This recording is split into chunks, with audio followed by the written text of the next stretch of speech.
Bonjour, ma deuxième famille, bienvenue sur notre chaîne Mamachi.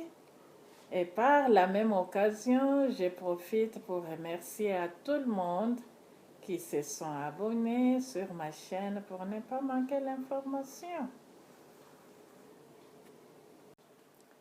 Aujourd'hui, nous allons parler d'un autre facteur qui est le facteur personnel.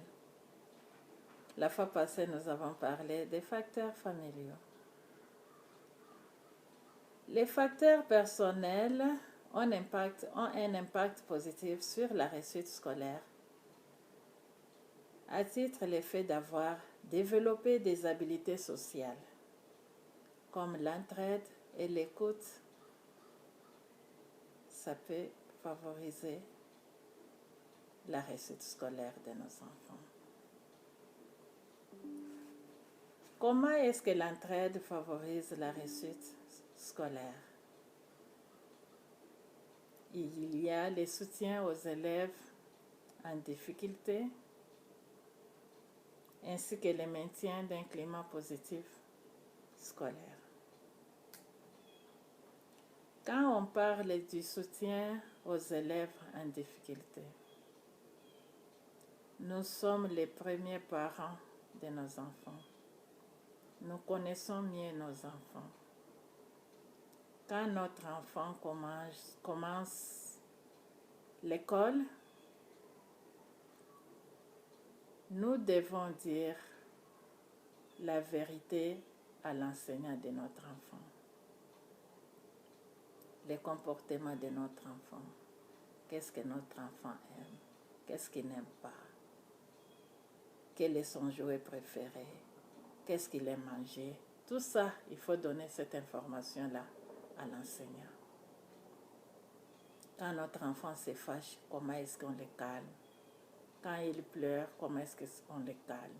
Tout ça, il faut donner ces informations-là à l'enseignant. En donnant ces informations-là à l'enseignant, ça permet à l'enseignant de connaître mieux notre enfant et pour sa réussite aussi, parce qu'il passe beaucoup d'heures à l'école. Et pendant ces heures-là, l'enseignant peut être en trouble avec l'enfant. Il ne sait pas quoi faire avec l'enfant, mais nous devons donner ces informations-là pour l'aider et pour que l'enfant réussisse facilement à l'école et s'adapte mieux à l'école.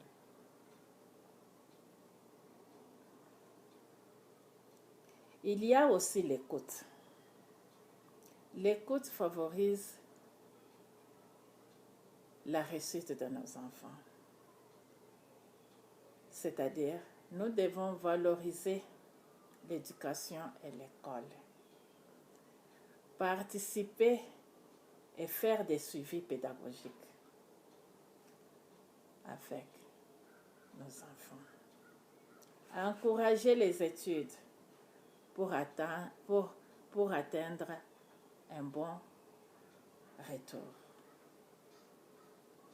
Si on ne fait pas ces choses-là, on ne peut pas s'attendre à une bonne réussite. La fois passée, j'ai parlé des suivis. Faire des suivis, il y a des simples gestes qu'on peut faire. L'enfant vient à la maison, faites les devoirs avec lui.